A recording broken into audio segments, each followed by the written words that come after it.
So I'm here in Bullsbrook with Colin Butland, and we're going to go through some of the details of this Pfas contamination and some details on the class action and expose a bit of what the RAF base has been doing.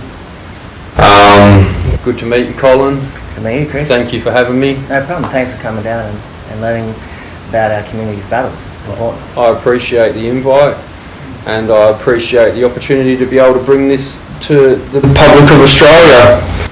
So we'll just start with some of the basics of what's been going on and how this has all come about.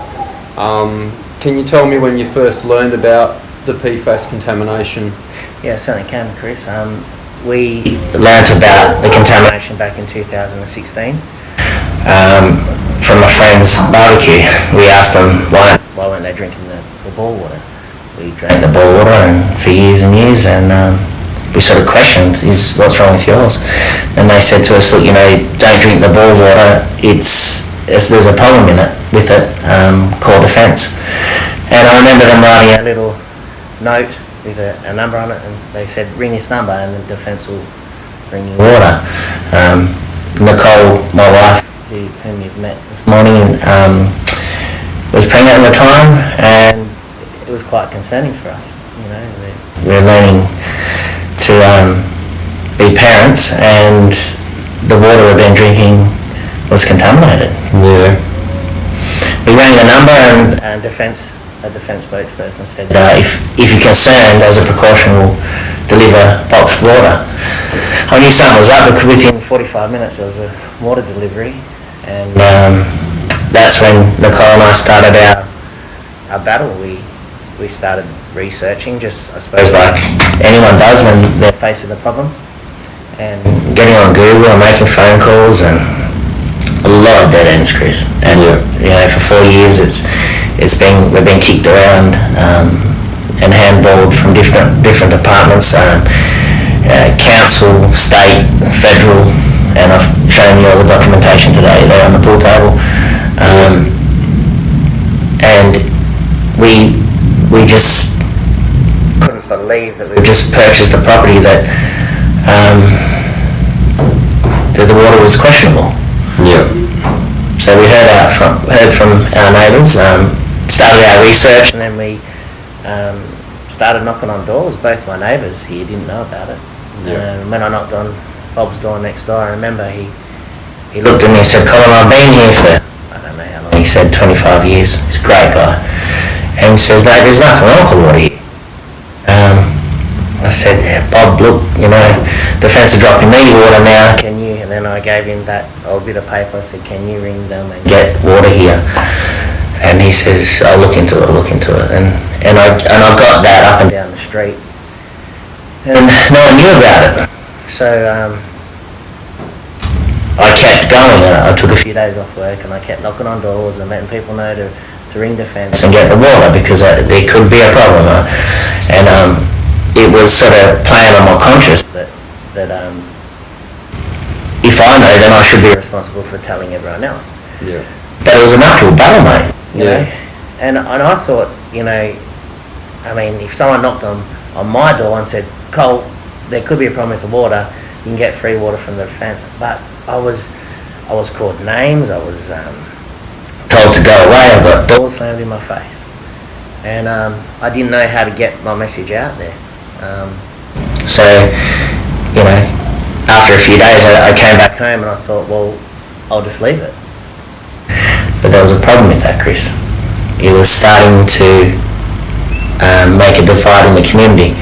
You've heard of divide and conquer tactics? Yeah, all my subs know divide and conquer, mate. Yeah. Right. Yeah, I'm just going to back up a bit here. My dad was defence. My grandfather was defence. My dad was defence. My sisters were defence.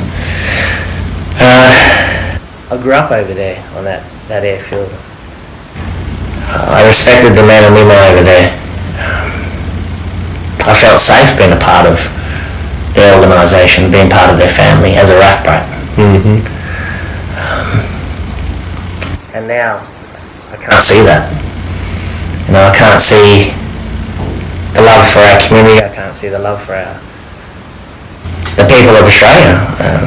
they're knowingly contaminating and poisoning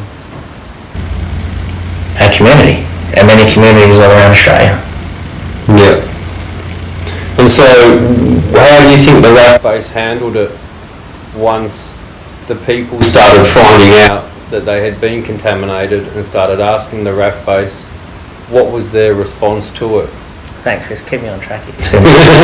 So we were talking about divide and conquer. So how they handled it? Well, they haven't handled it. To date, they haven't. Nor has the government, the council, or the federal government or state government. Basically, I believe they started to divide us and giving some families water and others not. And I remember after 2 or 3 weeks, and I would get my strength back again, and I'd start knocking on doors again, Chris, because it was pretty hard, you know. And then a few people started to hate me. How long have you known? People that I've known in this area since a little boy. Yeah.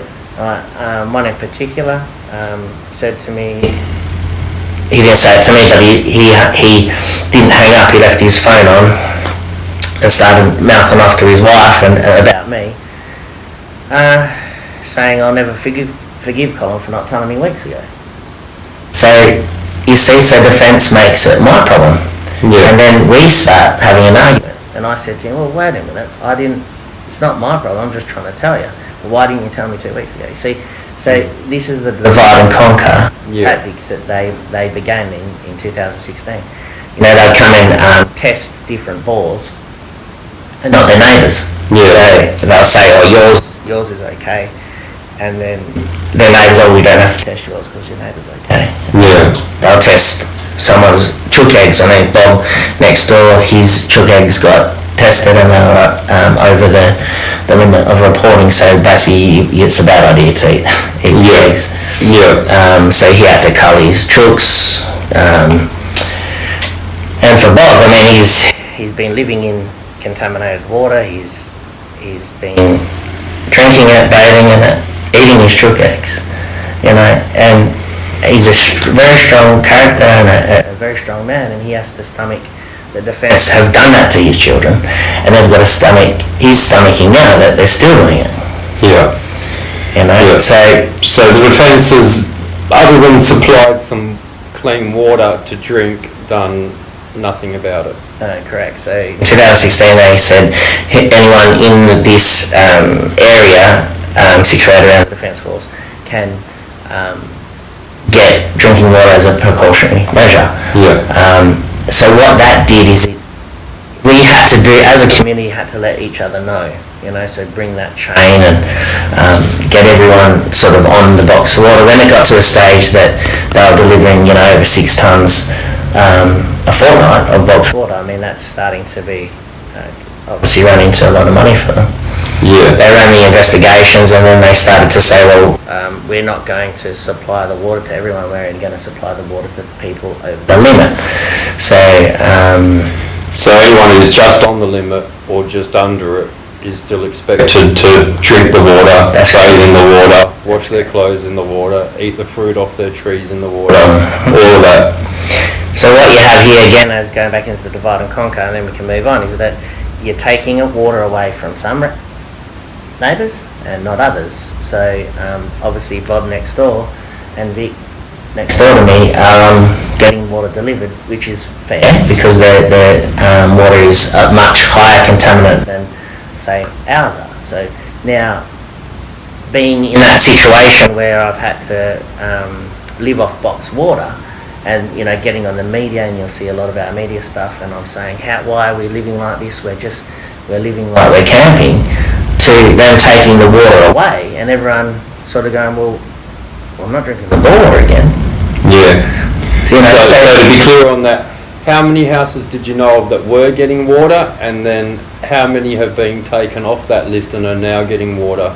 Well, there was hundreds on getting water, but now I don't know. You'd have to ask the defence that, you know, but there would be maybe 12, 13, maybe. There could be more. So basically, they're just delivering the water to the small number of highest contaminated places, and everyone else is being left to just go back to bore water or buy their own bottled water. Yeah, so I thought, that I was concerned that the people of the area would start just drinking the water again, but then even couples that were saying there's nothing wrong with the water now are going, well, wait a minute, we can't drink the water. Because that doubt for 4 years plays on your health, so your mental health, and we've had no counselling, no support from no one, and we're being left treated like this, and now we're expected to drink the water in my bore, which is 5 metres from my neighbours, that's contaminated, and they're saying, but mine's okay. I can't even see. I mean, just the conflict of interest alone, when you're allowing the people who have poisoned you to then carry out the testing, should never have been allowed to happen. Especially when you see articles like Williamstown where they're deliberately lying about the blood result tests of individuals who have had their own private pathology that's come back nearly 2.5 times higher than the rat basis pathology. It brings into question their credibility that they are the people that poisoned you are now testing your water. I mean, surely the government would be able to bring in a somewhat independent. I mean, at the end of the day, there is no such thing as independent. If the government's paying them to do it, there's already a conflict of interest. So I find that extremely alarming that the people who have poisoned you are now in charge of telling you how poisoned your land is and how poisoned your water is. I mean, well, I agree. I mean, it is law that a polluter cannot run their own investigation. I mean, I'm sure if I contaminated your land, Chris, my company contaminated your drinking water, and I said to you, don't worry mate, it's okay, I'll handle it, I'll run this investigation for 4 years, tell you that everything's going to be okay, and then, when that investigation's over, I'll just start another investigation, because that's what just happened. Yeah. We've got stats and that I've shown you over there, that bores are reading positive 1 month, and then negative 3 months later. The defence is saying it's not in a plume, it's in a plume, it's in groundwater, it's moving around, and we had a conversation earlier today about groundwater. You're up to date with it, you understand it, and it moves around. There's no way of knowing where this contamination is going to go, and where it's been. Yeah, and how far it could be. At the moment, the wells that they're digging to test it are all just very locally, when our underground water travels sometimes a very long distance, so there could be people 20-30 kilometres from here that are just downstream in the aquifer, so to speak, that are copying this, who would have no idea at all, because the rat base, who's running their own testing, is only testing this immediate area around the base. They're not going any further out. Well, we've found the contamination source, Pfas, at the Henley Brook Bridge. Okay, so that's kilometres off. Yes. Now, if you follow that Henley Brook further down, that's our wine region. So I really feel that Defence are really just testing around this area to say that the contamination is only in this area. They've stated that the Defence Force is being built on a clay bed. So most of the contaminant has been absorbed by the clay and it's slowly leaching off. But they've given us a 90-year map on where the contamination is leaching. This contaminant's not going to go away. No. And it has been left for decades in the actual process of the contamination continuing on for so long that now the build-up and the spread could be phenomenal.